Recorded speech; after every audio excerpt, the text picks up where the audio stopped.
ഇന്ന് രുചികരമായ north Indian ഡിഷായ aloo പൊറോട്ടയാണ് ഉണ്ടാക്കുന്നത്.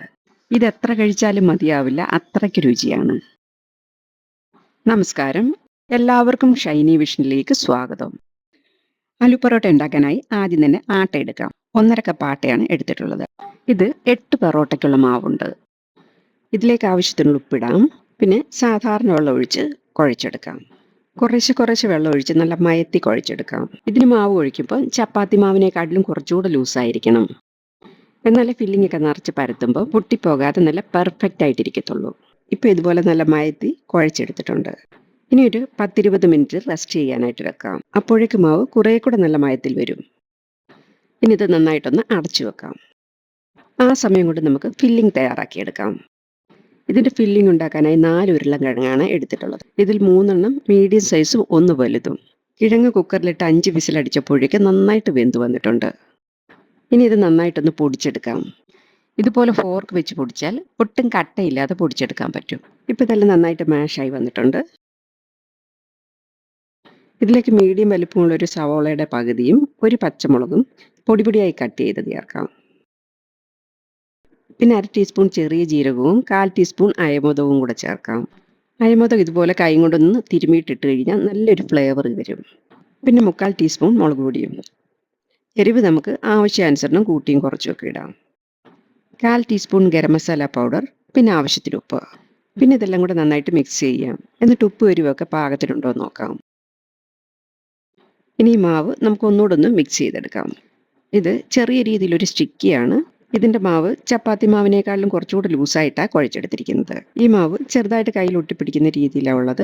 ഇങ്ങനൊരു മാവായതുകൊണ്ട് ഫില്ലിംഗ് വെച്ച് പരത്തുമ്പം എല്ലായിടത്തും ഫില്ലിങ് ഒരേപോലെ സ്പ്രെഡായി കിട്ടും. ഇനി ഒരു ഗോതമ്പ് മാവിൻ്റെ ഉരുള എടുത്ത് ആട്ടയിൽ മുക്കി കൈ കൊണ്ട് ഇതുപോലെ ഒരു റൗണ്ട് ഷേപ്പ് ആക്കി കൊടുക്കാം. ഇതിലേക്ക് കിഴങ്ങ് മസാലയുടെ ഒരു ബോൾ ഉണ്ടാക്കി വെച്ച് കൊടുത്ത് ഇതേപോലെ ഇടത്തെ കൈയുടെ തള്ളവിരൽ കൊണ്ട് പ്രസ് ചെയ്ത് മസാല ഉള്ളിലോട്ടാക്കാം. ഇനി ഈ ബാക്കി വരുന്ന മാവിനെ ഇതുപോലെ തിരിച്ച് എക്സ്ട്രാ മാവങ്ങ് മാറ്റാം. ഇങ്ങനെ ചെയ്യുമ്പോൾ ജോയിൻ ഭാഗത്തൊന്നും ഒട്ടും ക്രാക്ക് വരത്തില്ല. പിന്നെ ഈ ജോയിൻ ചെയ്ത ഭാഗം കൈ കൊണ്ടൊന്ന് പ്രസ് ചെയ്ത് കൊടുക്കാം. ഇനി ഈ ഗോതമ്പൊടിയിലേക്ക് ഉരുട്ടി വെച്ചിരിക്കുന്ന ഉരുള ഇട്ട് കൊടുത്ത് 2 സൈഡും തിരിച്ചു മറിച്ചു വിട്ട് ഇതിൻ്റെ സെൻറ്ററിൽ പ്രസ് ചെയ്ത് ഇങ്ങനെ പരത്താം. കൈ കൊണ്ട് തന്നെ ഇതുപോലെ മാക്സിമം പരത്താൻ പറ്റുന്നതിൻ്റെ അത്രയും ഒന്ന് പരത്തിയെടുക്കാം. ഇങ്ങനെ പരത്തിയെടുക്കുമ്പോൾ ഉരുളക്കിഴങ്ങ് മസാല എല്ലായിടും ഒരേപോലെ സ്പ്രെഡായി കിട്ടും. ഇത്രയും പരത്തിയതിന് ശേഷം ഇനി ബാക്കിയുള്ളത് ചപ്പാത്തി പലകയിലിട്ട് പരത്തിയെടുക്കാം. ആട്ട നല്ലോണക്ക് തൂകി ഒട്ടും പ്രഷർ കൊടുക്കാതെ എല്ലാ സൈഡും ഒരുപോലെ പരത്തിയെടുക്കാം. ഇത് ചപ്പാത്തി പോലെ ഒത്തിരി തിന്നായിട്ടല്ല പരത്തേണ്ടത്, കുറച്ച് കട്ടിയിലാണ് പരത്തിയെടുക്കേണ്ടത്. ഇനി ഇത് ചുട്ടെടുക്കാം. അതിനു മുമ്പ് ഇതിന് പുറത്തുള്ള ആട്ടയെല്ലാം കൈകൊണ്ട് നന്നായിട്ടൊന്ന് തൂത്ത് കളയാം. എന്നിട്ട് നന്നായിട്ട് ചൂടായി കിടക്കുന്ന തവയിലിട്ട് കൊടുക്കാം.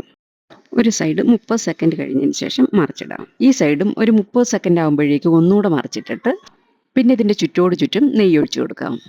നെയ്യ് ഒഴിച്ചു കൊടുത്തപ്പോഴേക്കും പെറോട്ട നന്നായിട്ട് പൊങ്ങി വരുന്നുണ്ട്. പിന്നെ ഇതിൻ്റെ മുകളിലും സൈഡിലും ഒക്കെ ആയിട്ട് കുറച്ചുകൂടെ നെയ്യ് തേച്ച് കൊടുക്കാം. പിന്നെ ഇത് തിരിച്ചു മറിച്ച് നോക്കിയിട്ട് മൂപ്പിച്ചെടുക്കാം. ഇതിൻ്റെ സൈഡൊക്കെ ഒന്ന് മൂത്ത് വരാൻ ഈ ചട്ടുകം വെച്ചൊന്ന് പ്രസ് ചെയ്ത് കൊടുക്കാം. ഇനി ആലു പൊറോട്ട ചൂടോടെ തന്നെ കഴിക്കാം. ഇതിന് കറിയൊന്നും വേണ്ട, നല്ല കട്ട തൈരിൽ മുക്കി കഴിക്കാനാണ് ഏറെ നല്ലത്. കൂടെ അച്ചാറും. എൻ്റെ ഈ വീഡിയോ ഇഷ്ടമായാൽ ലൈക്കും ഷെയറും സബ്സ്ക്രൈബും ചെയ്യാൻ മറക്കരുതേ. താങ്ക്